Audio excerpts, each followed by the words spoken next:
Ah, bora acordar, Cid. Bora acordar. Bom dia, Pops.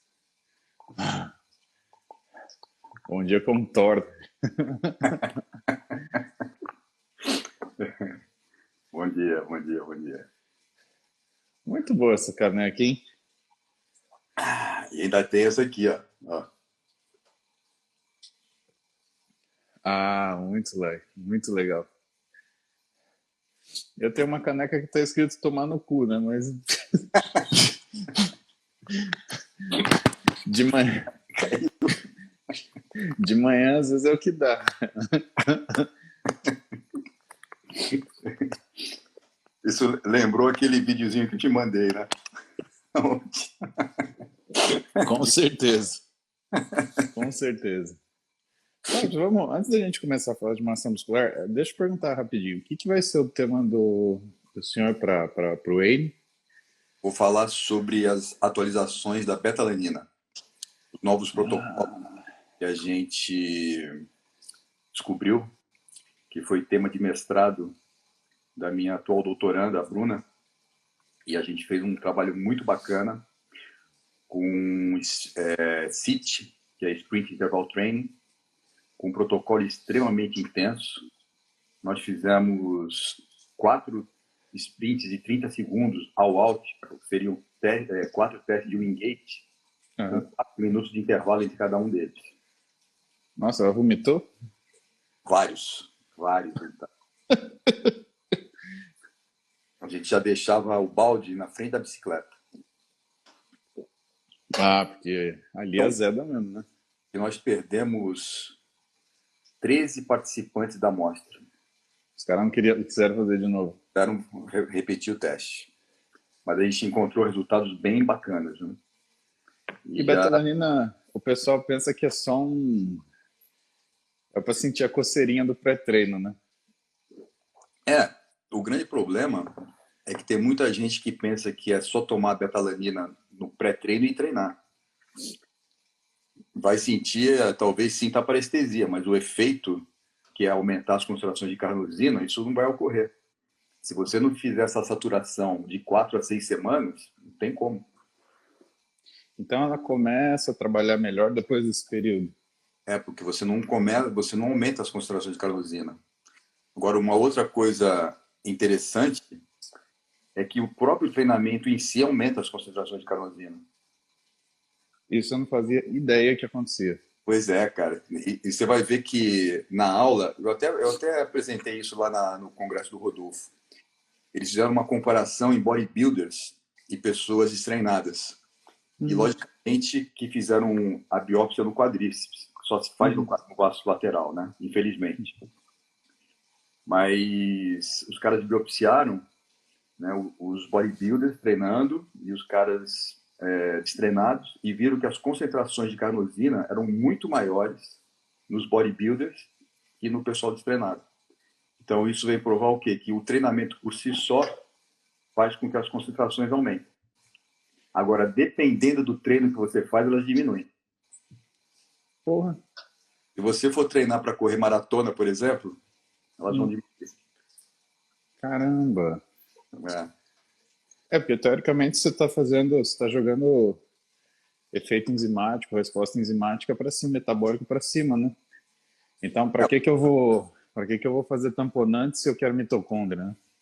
O problema é assim, ela age no intracelular, né? Porque você aumenta as carnosinas em vários tecidos, mas o que interessa no exercício é o muscular. Agora, o grande problema é que você tem carnosina no alimento. Quando você come carne, peixe, tá cheio de carnosina. Só que você tem uma enzima chamada carnosinase que vai degradar essa carnosina e vai sobrar o quê? Betalanina Ah, e histidina. Aí o que você faz? Quando você vê o KM das enzimas, uhum. né, porque você tem a carnosina sintase. Aí você verifica o KM dela, você vê que ela é muito maior para a histidina que para a betalanina. Então a betalanina é o fator limitante. Por isso aí a teoria de você suplementar com beta-alanina e aumentar as concentrações. Mas a partir de alguma dose a gente teria que dar histidina também? não, porque a atividade é bem alta da enzima. A histidina não é o problema é a beta-alanina. Mesmo que a gente esteja suplementando beta-alanina? Mesmo. Então vamos falar de ganho de massa muscular, porque a priori então o que ela faz funciona quase como se fosse um tamponante, permite que a gente faça mais repetição. Exato. Então a gente já cai por terra das coisas que, toma isso que dá músculo, nada dá músculo. Nada. Na verdade, as coisas fazem a gente treinar mais. É. Uma coisa que eu sempre falo, o maior auxílio ergogênico que existe é o treino. Ponto. Se você acha que dá para... Perdão, desculpa, fala. Se você tomar beta-alanina, se você tomar creatina, se você tomar bomba e não treinar, não adianta nada. Tinha um galego que falava diferente, mas ele não foi muito para frente com a ideia dele, né? Deixa eu... Pop engorda? Não, ele falava que se você tomasse bomba e ficasse sentado no sofá, você ia ganhar 8 quilos. Só se fosse de bunda, né? Sentado em cima da bunda, cresce, né? É um rapaz petulante. Mas, enfim. Ô, Fábio, dá para falar que a creatina seria o melhor amigo da carnosina, o melhor companheiro por conta da resposta de cada um? Sim, o efeito é sinergista também. Tanto é que a gente está trabalhando em 2 frentes agora de pesquisa, que justamente é a junção da creatina com a carnosina, com a beta-alanina. E eu vou ser um pouco mais ousado, né? E abri um edital agora para doutorado na UFPR, tem uma vaga só comigo. Quem entrar, né, não sei quem vai entrar, mas já vai se preparar para 4 anos de estudar profundamente isso, porque eu vou fazer um estudo com suplementação de creatina, mais beta-alanina, treinamento de força em idosos com demências. Olha, isso é interessante. Porque tem trabalho mostrando que a creatina ela melhora a cognição de idoso, né? Tem trabalho meu falando isso. Você também escreveu sobre isso? Opa, saiu ano passado. Eu te mandei, que você não leu. Não li mesmo. Eu só tenho um de 2006, que eles aplicaram 2 questionários diferentes. E eles colocaram creatina e tiraram creatina. E aí o que eles viram que a curva da resposta era completamente diferente. Você dava creatina, o velhinho respondia bem aos 2 questionários. Você tirava... Com um trabalho longitudinal, 4 anos já, num asilo, com 80 idosos, acima de 80 anos, fazendo treinamento de força e tomando creatina. O treinamento de força por si só também não ajuda, Paps? Ajuda, porque a gente tem resultado sem a creatina e com a creatina, na parte cognitiva. Saúde. Sempre 2. Aquela rinite de manhã que rebenta tudo, né? Agora vamos falar para esse povo como é que ganha muscular, né? Porque eu tô acostumado a ver perguntas assim, tal coisa dá músculo, tal coisa, e sempre fica essa pergunta. Aparentemente, boa parte das pessoas pensam que algum suplemento ele dá massa muscular. O que a gente, depois de um tempo de estudo, percebe que é uma ilusão, né? Que nem a gente estava conversando. Mas o que fazer? Mais trabalho muscular ajuda a gente em relação ao ganho muscular, né? Porque as pessoas, eu acho que elas têm um pouco de dificuldade em entender que a ignição da síntese proteica, pelo menos da musculatura suprafisiológica, é exatamente o treinamento. E que se você estiver treinando aquém da sua capacidade, esse estímulo não existe. Bora falar disso? Bora. Então, o que acontece é assim, as variáveis são muitas, né? Mas o carro-chefe é o treino, sem dúvida nenhuma. E aí se especulou muito qual era a variável do treino que mais contribuiria para a hipertrofia. Na verdade, não adianta a gente falar assim, ó, esse método é o melhor, aquele é o melhor. Porque todos vão contribuir. Até se você treinar força pura, que é o caso dos powerlifting, você tem hipertrofia. só que Sim. não é tão grande como se você fizer com mais tempo sob tensão.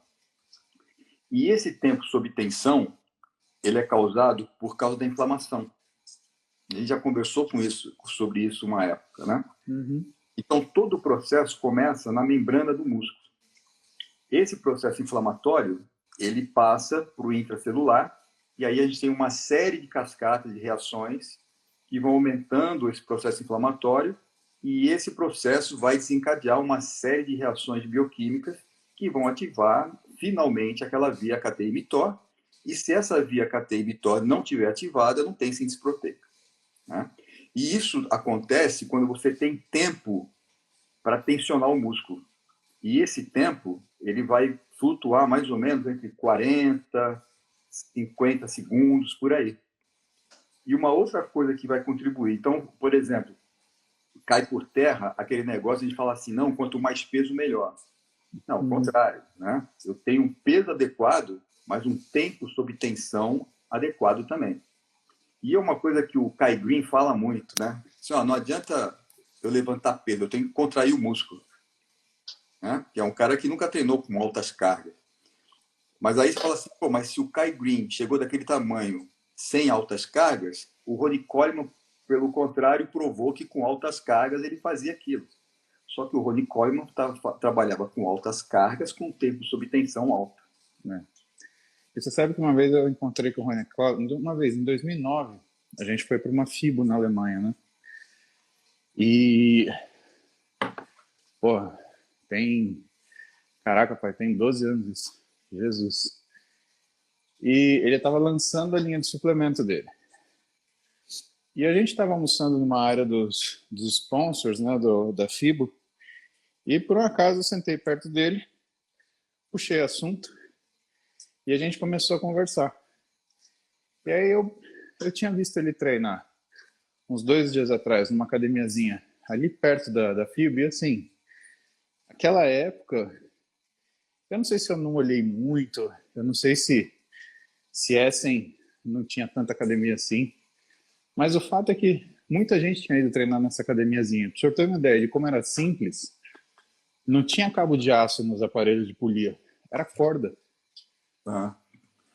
E a gente estava tudo treinando lá, e eu vi ele treinar, ele não estava pondo muita carga, nem agachamento, nem... Claro que ele já não era mais Mr. Olímpia, né? Ele já não era mais um competidor do Olímpia. E aí eu perguntei para ele, falei, escuta, eu vi você treinar e você, o senhor, né, ganhou toda essa massa muscular, né, mantém hoje. Ele ainda não tinha começado aquele processo de cirurgia de coluna que ele passou, né? E o senhor não coloca grandes cargas hoje, mas mesmo assim mantém uma grande massa. E os seus vídeos de 98, 99, né? É aquele agachamento com 400 libras, né? São aqueles números impressionantes. E aí ele virou e falou assim, então, mas você tem que ver que um vídeo de treino, a galera gosta de ver um negão fazendo força. Uhum.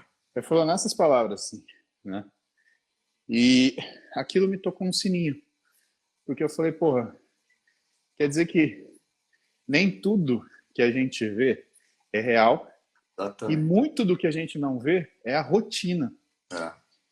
E quando a gente percebe isso, o exemplo que o senhor deu, eu achei muito feliz nisso, né? É que o Kai, que eu também tive a oportunidade de conhecer, ele é um cara que consistentemente treinou com cargas, né, que para ele não são cargas altas, é isso que a gente tem que lembrar também, né? É. Porque quando a gente fala, ele não treina com carga alta, mas não treina com carga alta para ele, Relativo, né? né? É relativo ao tamanho do cabrão. Talvez ele aguentasse, sei lá, fazer um squat aí com 300 quilos, vai saber, né? Uma, um deadlift com esse peso, né? Mas ele proporcionalmente, né? Ele não trabalha com altas cargas, né? E tanto conversando com um quanto conversando com outro, o que eles falam? Que a progressão de carga ela é uma coisa lenta, É. intuitiva e ela respeita o número de repetição. Então, o que eles me falaram mais ou menos do processo? Que é muito coincidente. Que quando eles chegam, por exemplo, eles estão treinando 10 a 12 repetições. Eles sempre vão tentar buscar mais uma repetição. Mas eles não buscam a falha em todos os exercícios. Eles falam, pô, mas porque se eu falhar, por exemplo, no segundo exercício eu tenho mais 5, tem 5 exercícios que eu vou treinar mal, porque eu falhei. E o Então, volume? exatamente. Então eu não posso me dar o luxo de chegar à falha agora se eu tenho que seja mais 3 exercícios para treinar, porque eu preciso usar minha força para estimular o músculo. Então, eu trabalho com repetição de reserva, né? E aí eu estou chamando de repetição reserva porque ele fala, os dois na época, a gente não usava esse termo, né, 12 anos atrás. Né? Não era um termo popular no fisiculturismo, apesar de já existir no treinamento. Né? Isso é popular entre os profissionais de educação física. E aí que eles falaram, eu faço até antes da minha fadiga, e quando eu percebo que dá para colocar mais uma ou 2 repetições, eu coloco. Só que quando eu chego em 15 repetições, eu vou lá na carga e eu aumento a carga o suficiente para cair para 10 repetições, 8 repetições, até que eu chegue a, de novo, 15 repetições. E eu faço esse aumento progressivo. Então, os caras vão aumentando, pelo que eu entendi ali, pai, é 5 em 5 quilos, né, de cada lado, por exemplo, um supino. Os caras não acordam um dia e falam assim, vou botar 20 quilos a mais. Eu Não. faço supino com 30, eu vou fazer com 50. Né? E eu acho que é isso que, quando o senhor falou, observando provavelmente o pessoal que agora fala, não, tudo é carga, tudo é carga. Carga é importante, mas se ela matar seu treino desde o começo, a sensação que eu tenho quando eu falei com essas pessoas é que, em vez de ser uma coisa produtiva, você está desviando daquela linha específica que vai te levar para um aumento ou para uma otimização da síntese muscular. Você começa a arrumar para um treino de força, que sim, vai ganhar uma massa muscular, mas não é tão otimizado quanto se você trabalhar esse tempo sob tensão sendo mais controlado, né? É, uma coisa que é bem relativa é o seguinte, você pode agachar com 300 quilos, só que aí é a sua carga máxima. Então, eu agachei com 300 quilos, mas eu fiz uma ação muscular voluntária máxima. Agora, é diferente o cara pegar 300 quilos e fazer 12, 15 repetições. Então, o que acontece? É a carga máxima dele, 300 quilos? Não, está longe de ser. E ele está aumentando o tempo sob tensão e aumentando o volume. E, na verdade, isso aí eu até conversei com o Belmiro uma época, quando eu montei meu curso de hipertrofia, e a gente tem uma coisa curiosa, né? Eu gosto da parte histórica, o Belmiro também gosta. E a gente Sim. falou sobre isso. Então, no curso que eu faço online, que eu ofereço online de hipertrofia, eu resgato o início do treinamento de força, né, que eles chamavam no início de... Quando surgiu o bodybuilding, né? Que antes era power training. E aí eu vou pegar os caras que vieram lá de trás, antes do Eugene Sandel. Nossa. E aí eu venho, né? Por isso que eu faço uma paródia do Stephen Hawking, que fala assim, uma breve história da hipertrofia. Então eu resgato isso e venho até chegar dentro da célula a nível bioquímico, de nível molecular. E você vê que todo esse início do treino, se você passa pelo Vince Gironda, se você passa pelo Charles Atlas, pelo Sandel, até chegar no Joe Weider, você vê que tudo é intuitivo, tudo é empírico. Não tinha base científica nenhuma. Né? E os métodos, né, eu fico maluco quando alguém fala assim, não, eu criei tal método. Não criou nada, pô, isso aí já vem antigo. Você tem 2 tipos de exercício, o contínuo e o intervalado. O nosso treino de força ele é intervalado, ponto. Agora, se eu combino A com X, com B, com V, isso é outro problema. Né?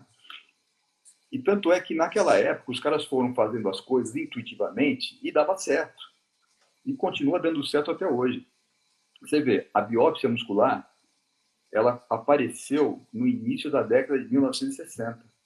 Então, antes disso, não se investigava nada a fundo no músculo. Ninguém podia falar nada. E o que a gente está tentando fazer hoje, né? Eu já sou da velha geração, mas essa molecada mais nova, Jonato, Belmiro, o que a gente está fazendo hoje é tentar responder as perguntas que foram feitas há 80 anos, há 100 anos. Porque naquela época era simples intuição. E lógico, né? A gente tem que primeiro partir da parte prática e em cima dela construir a teoria, não é o contrário. Porque os caras faziam a prática e dava certo, né? Dá até hoje. A única coisa é que você vê que talvez os recursos farmacológicos e as combinações farmacológicas, elas são diferentes hoje do que eram na época do Arnold, na época do Steve Completamente. Reeves, por exemplo. Mas os caras sempre cresceram, sempre hipertrofiaram. Só para posicionar a galera, Steve Reeves, pessoal, foi o primeiro Hércules do É. cinema. Tá? É um cara que, se você olhar hoje foto dele, você fala, tomava bomba. Mas isso foi antes de 1960, não foi? Foi. Pra vocês terem uma ideia. Quando, pai? TV branco e preto. TV branco e preto, exatamente. Deca Durabolin só foi inventado em 1964. É. Então, você quer um exemplo de cara natural, que tinha um físico, de fisiculturista? Steve Reeves, que foi o cara que inspirou o sujeito que acho que o Schwarzenegger usava de inspiração, né? O Red Park, não foi? Não tem uma linha assim? Foi mesmo. Bom, você vê que o uso de esteroide anabolizante para atleta, no modo geral, não só para bodybuilding, ele veio a partir da Segunda Guerra Mundial. Porque os nazistas da SS, eles tomavam, o Hitler mandava dar bomba para todos eles, porque via que a agressividade aumentava. Tanto é que esteroide e anfetamina, né? os aliados, eu tenho uma coleção imensa aqui da Segunda Guerra Mundial, né? Então, os aliados relatam que a pior coisa era enfrentar um soldado alemão no mano a mano, no combate físico, porque os caras eram extremamente agressivos, né? Raivosos. E talvez, não estou falando que mas talvez fosse questão disso. Ô, pai, conta um pouco de história pra gente. O senhor morou um tempo em Los Angeles, treinou um tempo com os caras lá na Gold's Gym. Conta um pouquinho do que o senhor observou nessa época, mas conta a história. O senhor tinha acabado de se formar, o senhor viajou, porque é isso que é o bacana. Então, eu peguei e fui para lá. Eu fui para um curso de treinamento de bodybuilders, patrocinado pelo Joe Weider. Quantos anos o senhor tinha? Que ano que a gente está falando? Eu tinha, acho que, 26 anos. Quantos anos de formado o senhor tinha? Tinha 3 anos de formado. Isso foi em 1986. Você tinha 7 anos. 7 anos. Aí, esse curso, ele foi numa universidade chamada Loyola Marymount University, que fica perto de Los Angeles. E eu fiquei internado lá 40 dias. Com todos que legal. Porque o Joe Weider patrocinava os caras. Os caras eram obrigados a ir, porque senão não ganhavam. Né? E aí eu convivi com vários deles, vários. Né? E nesse tempo, eu tenho uma prima americana, tenho uma tia que mora lá em Los Angeles. E a história é longa, hein? A gente vai ficar aqui 2 lives. Essa minha prima, ela estudou na mesma universidade que a Maria Shriver, que é a ex-mulher. A ex-mulher de Schwarzenegger. Então, elas eram muito amigas. Tanto é que ela me aprontou uma, né? Que a gente foi tomar café da manhã junto, lá em Santa Mônica, eu, ela, o Arnold e a Maria Shriver. E eu parecia aquele Paraíba chegando lá do Nordeste, que na cidade lá, né, chegando na... Mas essa história a gente conta em outra live, porque ela é longa. Tá bom. Mas, assim, eu ia na Gold's Gym todo dia, todo santo dia. E hora ou outra eu ia na World's Gym. Mas a Gold's Gym era um dos caras... que a World's Gym ela é mais sofisticada, né? Eu conheci o Joey Gold lá. Mas a Gold's Gym era mais a meca, onde ia todo mundo. E eu ia de manhã, ficava lá até umas 10 horas, depois ia para a praia, voltava e ficava lá. Então todo mundo me conhecia. E lógico, na época, eu tinha um filho, eu era muito sequinho, muito magrinho, né? E eu falava, pô, eu quero que se dane esses caras tudo grandão aqui, né? Eu vou treinar junto. Lógico. O cara botava um monte de anilha para fazer o supino, eu botava uma só. Mas, qual era a diferença? Eu estava muito bem treinado naquela época, eu fui ginasta, fui competidor e tal coisa. E eu falava, pô, eu vou fazer umas coisas aqui que esses caras jamais vão fazer, né? Para fazer a diferença. Então eu fazia lá o supino, né? Aí eu virava, apoiava na barra do supino, no banco e fazia uma subida de força e ficava na parada de mão. E os caras ficavam olhando aquilo assim, que esse cara é maluco? E aí, para piorar, eu botava um boné virado para trás com aquele óculos Oakley, Razor, Sei. cor amarelo, espelhado. Aí os caras, de tanto me ver fazer maluquice ali, me apelidaram de Brazilian Crazy. Porque eu não estava nem aí. Eu falava para os caras, eu sou magrinho, mas o que eu faço vocês não fazem. E aí eu fui pegando liberdade com os caras, né? Fui ficando amigo. O BRD por exemplo, Nossa, esse cara tem um físico até hoje animal. ficava lá pedalando, parecia uma tartaruga pedalando, e eu subia. Aí eu olhava para ele e falava assim, pode falar palavrão aqui na live? Pô, lógico. Eu olhava para ele e falava assim, e aí, ô Zé Buceta, tá tudo certo aí? Tá pedalando bastante? Ele não entendia nada. E ele fazia assim, ó. Tá beleza. Mas eu sabia o horário que todos eles chegavam. O Mike Christian, o BRD May, o Charles Glass, ele ainda treinava, ele não era personal trainer. Caramba. Quem ficou muito meu amigo ali, por causa desses 40 dias, foi o Shawn Rain. Então, o vermelhão dele, conversível, pô, eu dava banda com ele ali. Porque o parceiro de treino dele, que foi o Troy Zucoloto, ficou comigo no quarto, 40 dias aturando aquele maluco no quarto. Então, a gente ficou amigo, né? Uma liberdade assim, eu ficava no café da manhã vendo o Troy tomar café da manhã, eu ficava puto, porque o cara não para de comer. E os caras comiam muito mesmo? Puta, muito, muito. O Joe Wader patrocinava tudo. Era panqueca de whey, era syrup, não sei o quê, e shake. Aí, à noite, eu falava, pô, Troy, tome tanta merda, pô, ficar peidando aqui, porra. E ele, não, é que eu tô em bulk, tô em bulk. E aí, pô, eu via todos eles treinando e eu percebia, ficava prestando atenção na sequência de treino deles. Esse negócio, tem que começar com o grupo maior, com o grupo menor. História. O BRDM começava o treino de bíceps dele fazendo rosca alternada, com o pezinho pequenininho, e aumentando. Aí chegava o Mike Christian, por exemplo, e já metia pressão, e por aí vai. E aí, no finalzinho da tarde, eu tinha um costume. Eu fiquei amigo do Mike Mentzer.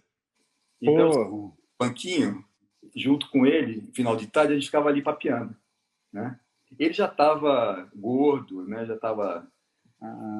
E aí a gente foi ficando amigo, ficando amigo. Um dia eu fiz uma pergunta, cometi até uma gafe. Eu falei assim para ele, falei, ô Mike, pô, me falaram que o Arnold ainda vai voltar mais uma vez. Você acha que ele consegue? Porra, ele fechou a cara e respondeu assim, qualquer um consegue. Aí eu falei, cara, acho que eu mandei mal, né? Aí eu dei um tempo, tal, vi que ele ficou meio assim. Aí eu comecei a puxar a conversa e tal, aí ele falou, me contou a história. Que ele ficou deprimido porque ele perdeu aquele Mr. Olímpia. O de 1980. Porque todo mundo falou que era para ser dele. Né? Mas o Arnold já tinha feito o Conan, já estava envolvido, né? Então, e ele ficou deprimido, cara. Ele entrou numa depressão profunda, começou a beber, começou a tomar droga. Acabou a carreira dele. E quando eu o conheci, em 86, ele já estava mais acabadão, né? Já não queria saber de nada. Quantos anos ele tinha naquela época, mais ou menos, já? O Arnold, ele é, acho que 15 anos mais velho que eu, 12, 15 anos por aí. O Mike Mentzer deveria hoje ter isso aí, uns 70 anos, 70 e poucos anos. E ele ficou com lisinho da cabeça mesmo? Ficou dodóizinho. Mais pela depressão, né? Porque é o sonho dele, ele colocou a vida inteira dele ali para ser Mr. Olímpia aquele ano. E o Arnold roubou dele. Tanto é que eles eram inimigos, assim, eles não se davam. Mas o mais bacana foi que eu perguntei para ele, né? Falei, ô Mike, me explica aí esse teu heavy touch. É isso que né? eu ia perguntar para o senhor. O senhor chegou a treinar com ele, o que, que o senhor achava disso? Fiquei com ele, porque ele não treinava mais, ele ficava ali, né? Botava aquelas calças bufantes, aquela camisa larga, ele ficava ali. Mas eu perguntei para ele, falei, no que consiste esse heavy duck? Me explica para mim, né? Aí ele falou, olha, quer saber? Eu não sei, eu sei que o treino é intenso. É intenso, eu e meu irmão, nós saímos mortos do treino, não sei o quê, mas dava resultado. Eu falei, ah, tá bom. Aí eu fiquei depois, né, pensando, eu tinha 26 anos, né, não tinha o conhecimento que eu tenho hoje, não tinha estudado o que eu estudei, então eu Uhum. falei, pô, se esse cara, que quase foi Mr. Olímpia, ele não sabe o porquê que o negócio funcionava, né, apenas treinava, então, quem sabe, né? Verdade. Mas o que eu percebia naquela época, né, era início da década de 1980, é que cada um treinava de um jeito. E aí vem aquilo que eu falo, né? E eu brinco muito com o Dilmar. Quer ficar forte? Faz força. No final, Verdade. né, depois de um tempo, vai dar tudo certo. E o que vai prevalecer é a genética. É verdade. Porque o Mike Christian era um cara enorme, mas tinha umas panturrilhas de siriguela desse tamanho, assim, ó, As né? panturrilhas de cachorro, né? Então, o que prevalece é a genética. Você sabe que o pessoal tem muita dificuldade de entender quando a gente fala isso, olha, genética, genética, que é uma questão de forma do corpo e capacidade de resposta ao treinamento.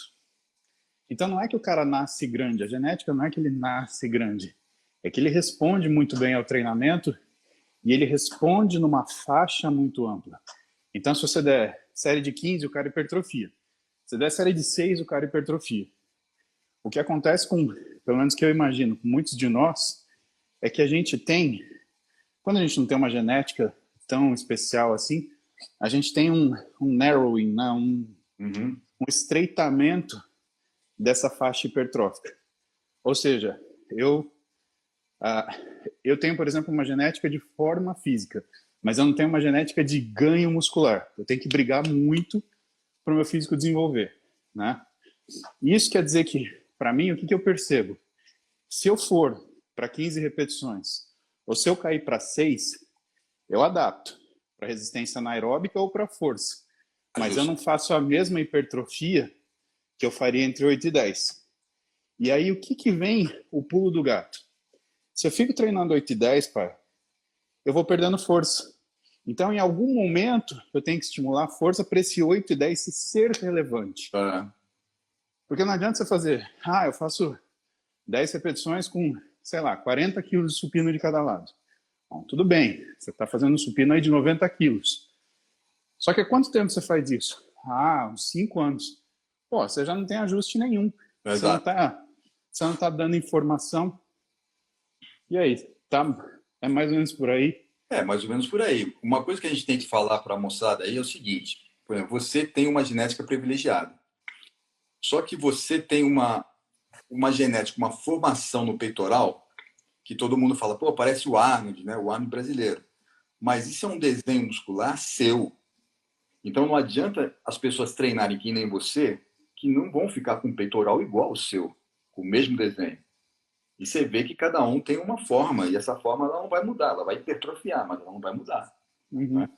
Agora, logicamente que uns têm mais facilidade para hipertrofia, outros têm mais dificuldade. Você vê que tem esse pessoal que trabalha em obra, né? Se eu fosse falar educadamente, como seguindo a linha do meu grande amigo Lancha Júnior, que é um lorde, Ah, eu iria falar assim, esses afro descendentes. né? Mas esse negócio é o seguinte, eu não tenho mimimi, falar, o negão que tá lá na obra, ele tem o deltoide grande, tem um abdômen riscado, é todo Ah, forte, não treina e só come arroz com feijão. e mocotó. E o que é isso? É a genética do cara. Ah, Não tem que mudar. Tem aquele cara que se mata de treinar e não muda. Tem aquele que não sim. faz nada e já tá bom. Né? Mas, não, você muda. Pô, para. Eu comparo para os meninos entender como capacidade cognitiva, né? Tipo aquelas facilidades que a gente tem na escola. Eu, por exemplo, me dava bem em química, em física, em biologia, mas puta que pariu, história e geografia, pai. Jesus amado. Eu tinha que estudar, reestudar. Aquilo simplesmente não entrava na minha cabeça. E não adianta que eu fizesse. Tanto que uma das coisas que eu mais admiro hoje é quando o cara sabe história. Porque, para mim, os detalhes, eles se perdem. E eu consigo guardar o contexto. Então, eu sei quem antagonizou quem, o que aconteceu. Mas assim, olha, tal lugar, tal ano. Porra, eu admiro de um tanto. Eu acho a coisa mais elegante do mundo, o cara saber história. Uhum. Porque parece que ele está posicionado na época dele. E o que eu comparo com o pessoal é isso. Tem coisa que tem determinadas capacidades que a gente vai brigar e vai brigar eternamente. E que muitas vezes são o nosso fator limitante para esse desenvolvimento. E que às vezes não, né? Muitas vezes a gente gosta de treinar, por exemplo, de um jeito que para a gente é confortável. Mas não é o que a gente precisa. A gente precisa outra coisa. E é aí que vem o grande desafio, né? E outra, né? As pessoas têm que entender que isso demora tempo, né? Nessa época, eu fui ginasta, eu fui competidor no taekwondo, já treinava jiu-jitsu. Eu pesava 66 quilos. Era muito magrinho, muito sequinho. Hoje, com quase 61 anos, eu peso quase 100. Né? Então, né? Mas Mas dobrou. eu nunca pensei em ser bodybuilder, nem treinar para hipertrofia para competir, porque me atrapalhava o que eu fazia como competidor.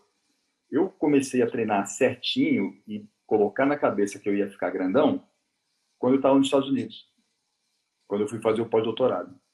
Nossa, mas isso foi... Quanto tempo tem? Tem 6 anos. Caramba! Então eu já vinha, antes de ir para os Estados Unidos, eu já vinha treinando certinho, fazendo certinho. Aí lá piorou, lá eu fiquei maluco com isso.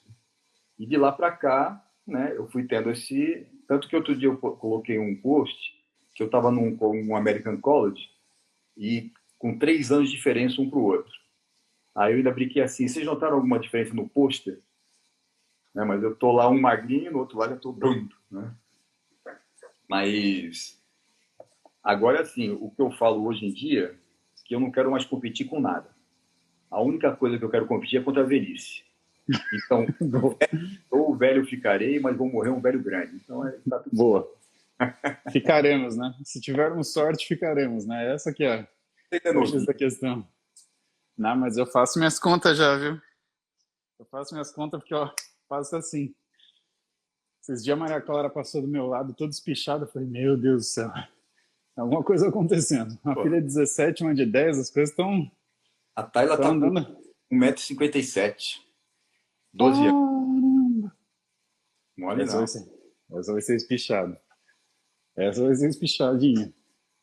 Mas retomando aquilo que a gente estava falando, né, dos processos da hipertrofia, não adianta nada também você treinar e não cuidar do que tem que cuidar, que é a alimentação. Porque se você não tiver a ingestão proteica adequada, se você não tiver um fracionamento, né, se você não cuidar dessa parte, não vai adiantar muito também. Né? Da experiência que o senhor teve com esses caras lá na Gozo, porque esses caras eram muito grandes. Muito grandes. Né? Então a gente está falando aí de 30 anos atrás, praticamente. Por aí, mais, né? O que o senhor lembra da alimentação deles? Era uma coisa caótica, tipo, vamos comer o que der? Ou tinha uma organização? Não, eles comiam o dia inteiro. O dia inteiro comendo. Só que naquela época não existia whey protein. Suplemento, tinha acho que duas indústrias que faziam na época. Uma era a própria do Joe Weider, que ficava no Canadá, e a outra era uma Twin Lab. Twin Lab, puta, eu lembro da Twin Lab. E só. Aminofuel. Então, na verdade, os caras comiam mesmo. Né? Tanto que uma das coisas que eu anotei, que eu anotava o café da manhã do Troy Zucoloto, tem que ele comeu 20 ovos, 20 claras. Que o Weider deixava um rechô com um monte de ovo cozido. Né? E o cara ia lá, era tudo livre, comia à vontade. Então era o dia inteiro comendo, Caramba! Comer, treinar e comer. Por isso que eu criei isso aqui, né? Olha lá. Verdade. Né? Faz isso aqui que dá certo. Não tem erro, né? E olhar o esforço no tempo, né? O curso de hipertrofia do senhor ainda está no ar? Ele está no ar para venda, né? Então, me passa o link depois, que eu já jogo no Stories, porque eu acho que serve até como aquecimento para o pessoal ir assistir o Wayne, mas... É. Esse curso, ele está na minha bio, lá no Linktree, né? Entra lá na plataforma dos nossos amigos da Plenitude e adquire. Mas de tempo em tempo eu vou renovando o curso. Atualizando ele. Dia 24 de abril, eu vou dar o curso de suplementação esportiva, mais atualizado do último. E aí depois eu vou reeditar o de hipertrofia. Esse é bem bacana.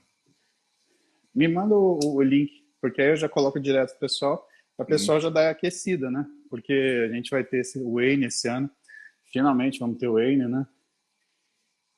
E esse Wayne, ele vai ser muito bacana, cara, porque os caras que eu convidei, né, principalmente os gringos, você está sempre comigo, né? Não é um convite, você é um nepotismo. É meu filho. O Tipton, pô, esse cara é fantástico. O Stu eu já conheço de longa data, mas o Tipton, esse cara é fantástico. E ele já está mais velhinho, né? Então, mas é um dos caras que mais entende de metabolismo. Ele é muito bom, ele é muito bom.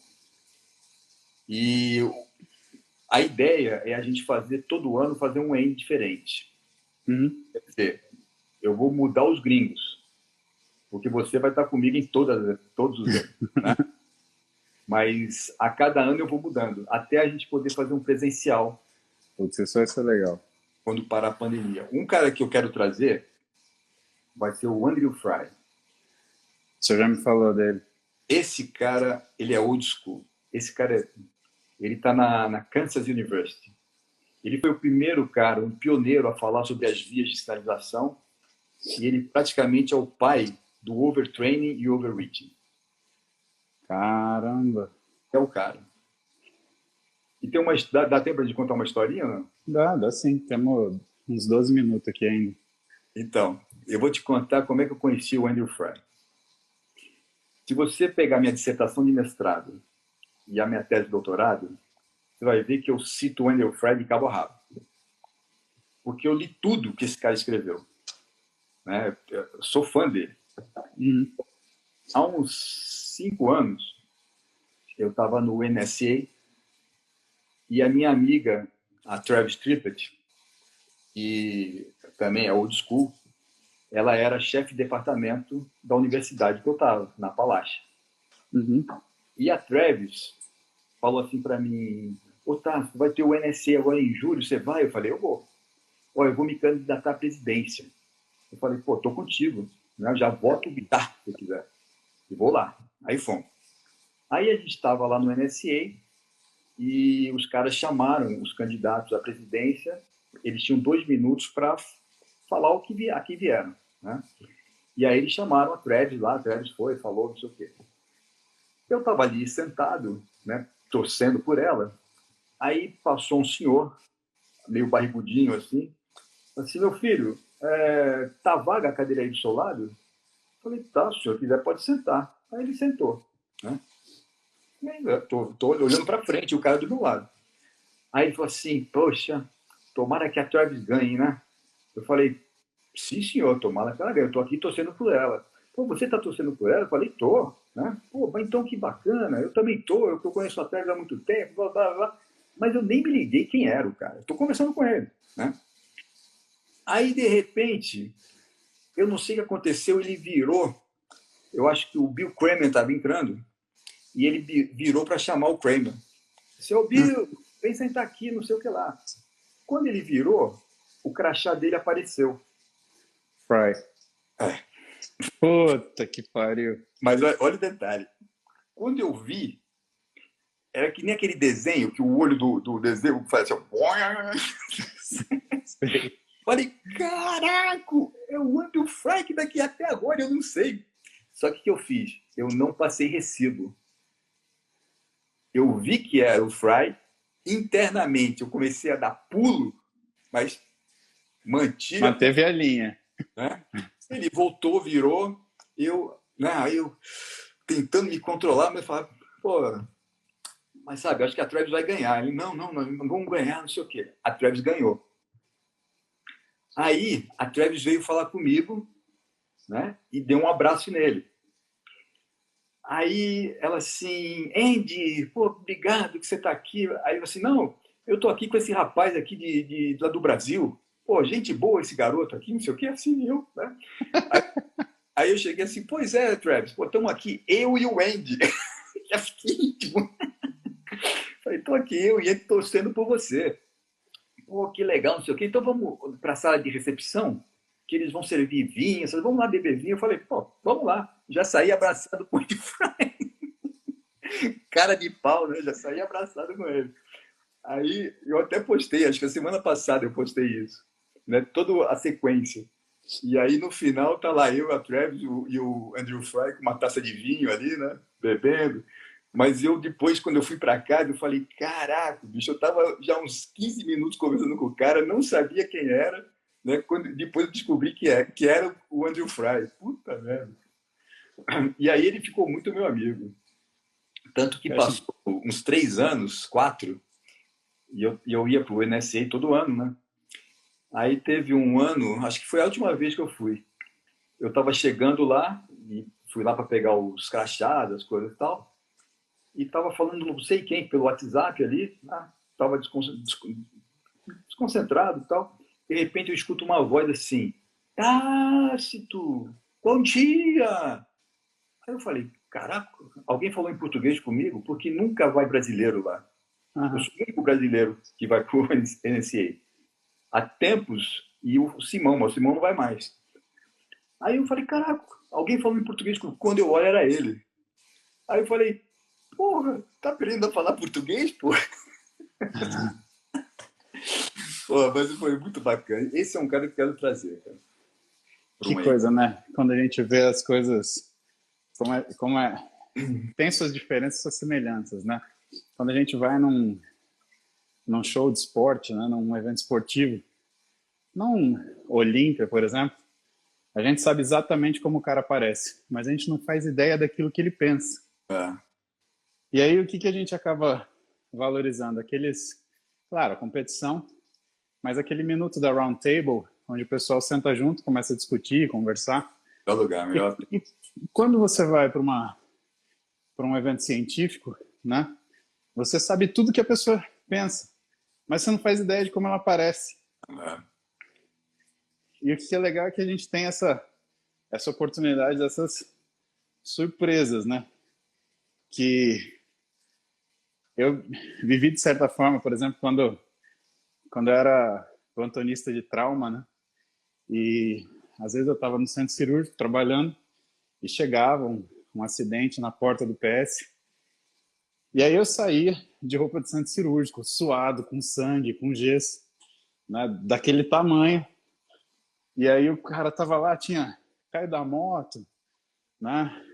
Não sabia se tinha fratura, se não tinha. Aquele caso mais controlado que o sujeito ainda conversa com você. O sujeito olhava para mim assim e falava assim, mas você é médico? Não, não, chama o médico. Não chama o auxiliar do médico, não. Não precisa fazer força aqui, não. Eu falei, não, mas eu sou médico. Ah, tá bom, você é o médico. Ah, tá bom, acredito. Chama o médico. Olha. O cara tá acostumado a ver o médico baixinho, barrigudinho, né? Ver um monstro na frente dele. Nossa, tinha cara que a cura era imediata. Ele levantava e saia correndo. Se era testado, ó, abria a barba. Pô, quer falar em casos médicos? Sabe aquela lista de livros que eu separei para você? Sim, senhor. Né? Tem 3 livros do meu primo falecido, do Vicente Amato Neto.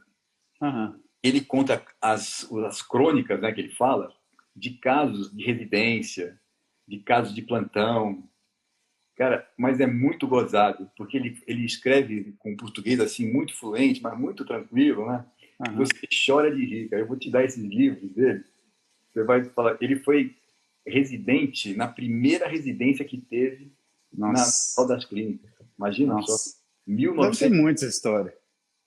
Então ele começou a escrever esses livros assim de contos, de causos, das passagens em plantão, em consultório. Muito bacana, você vai morrer de rir. Ô, Pabs, conta um pouquinho mais para a gente finalizar do N, que aí depois eu vou deixar o link para o pessoal também se inscrever, que é o nosso evento internacional. Então, a gente vai trazer 3 gringos e 3 brazucas para falar para vocês aí sobre esses temas, mas falar de hard science, né? Vamos deixar um pouquinho a superficialidade de lado, que a gente às vezes usa para falar para vocês, olha, cuida disso, cuida daquilo, não deixa cair a peteca aqui, não exagera lá, né? Às vezes a gente fala no dia a dia para chamar a atenção de vocês, mas o hard science a gente vai trabalhar lá. Conta mais um pouquinho para a gente poder... Então, o ENE é Encontro Internacional de Nutrição Esportiva. Ele vai acontecer dia 19 de junho e os palestrantes serão Stuart Phillips, Kevin Tipton, Scott Forbes, Lancha Júnior, Paulo Musi e esse que vos fala, General T. Um diferencial do N é que ele vai ter tradução simultânea, inglês-português, português-inglês. Então, acessível para todos. Se o gringo se inscrever, ele vai ouvir em português, o brasileiro, o português, vai ouvir em inglês, tudo tranquilo. Vai ter certificado. Né? A gente fez durante a live do Whisky sábado um preço promocional que foi até um absurdo. Quem conseguiu fazer pagou R$100. O primeiro lote está com R$197, mas tem um tempo limitado, né? Vai ter mudança de lote.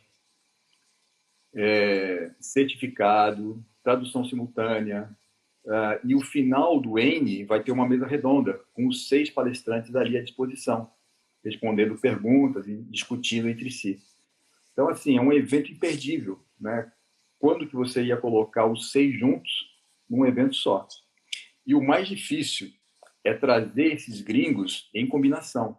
Sim. Porque eles não atendem qualquer um. Você vê, eu tenho 2 ou 3 lives que eu fiz com o Stuart Phillips, que está salva lá no IGTV. Mas ele não faz live com qualquer um. Ele faz live porque eu pedi para ele fazer live comigo. O Kevin Tipton, ele é um cara que ele não aparece nas redes sociais. Ele tem um Facebook, que ele usa um pouquinho, e o Instagram ele está usando porque eu falei para ele usar. Eu falei, ô Kevin, você tem que fazer um Instagram, senão você não consegue, ninguém te conhece. Ah, peraí que eu vou fazer. Ele foi lá e fez. Key Tipper. Né? Mas ele é um cara assim mais old school. O Scott Forbes é um dos caras que mais pesquisa sobre creatina no planeta. Ele e o outro canadense, o Darren Council, que também é um futuro integrante do N. O Scott já tem a tua idade. Mais garotão, gente boa pra caramba. Tipo, parece brasileiro, né? Faz as brincadeiras, solta as brincadeiras, sacaneia, né? Bacana ele. O Lancha Júnior, né? Nosso queridíssimo amigo Lancha, Lorde Lancha, né? Educado na Sorbonne, né? Um pesquisador ímpar, né? Meu filho aqui, Paulo Musi, né? Quem sou eu para falar do Paulo Musi, né? Pô, mas o N vai ser imperdível. As inscrições estão abertas, não percam tempo, aproveitem o primeiro lote e vão lá adquirir. Eu vou colocar o link para vocês aí, tá? E aí, para vocês não perderem esse preço promocional. Gente, 197 conto, pelo amor, né? Para ver toda essa galera falar, né? E tratar disso que a gente fala para vocês, de hard science de verdade, porque muitas vezes a gente vê o pessoal usando palavra difícil para esconder a ideia fraca. A gente vai tentar pegar a ideia forte e colocar numa palavra acessível, que é o que é importante. Essa democratização do conhecimento, essa acessibilidade. Você vê toda a dificuldade para trazer para vocês um evento com tradução simultânea, ou seja, que não é uma coisa elitizada do ponto de vista que só quem fala inglês vai ter condição de ter acesso. Então, eu vou deixar o link aí para vocês, logo depois dessa live, para vocês poderem se inscrever. O grande barato é você fazer o difícil ficar fácil. Acho que é uma frase do Einstein, né? Se você consegue explicar uma coisa para uma criança de 4 anos, é que você realmente sabe ela, né? Tem um dos cursos que eu tenho online, é um curso de bioquímica do exercício. E uma coisa que ficou muito marcante, que um seguidor meu, o Leonardo Romero, ele é advogado. Ele falou assim, general, será que se eu fizer esse curso eu vou entender? Eu falei assim, Leonardo, vem comigo. o cara fez o curso, o cara entendeu. Eu falei, tá vendo? Ó, se eu fiz um advogado entender bioquímica, então o teste. Que é o verdadeiro teste do professor, né, Pops? Bom, muito bom falar com o senhor hoje de manhã. Comecei meu dia e minha semana de um jeito muito positivo, muito diferente. Obrigado. Eu que agradeço, estou sempre às ordens. Ao chamado, o general sempre está do front. Eu já sei que o senhor acorda cedo todo dia, o senhor toma banho em 2 minutos e meio. Gente, é verdade. O general até me deu uma lição de disciplina. Não dura mais que... De pé, quando você começa a sua live, eu já estou logo ali, estou tomando café, estou assistindo. Então é outro padrão de gente. E a gente vai se falando aí durante a semana. Mas, pai, brigadão. Obrigado você. Estou sempre às ordens. Galera, beijo para vocês. Um ótimo dia. Pontualmente, 6h32 às 7h32, nos despedimos. Um abraço. Ó, 2 ao mesmo tempo. A gente vai se vendo ao longo da semana. Beijão, pai. Beijão.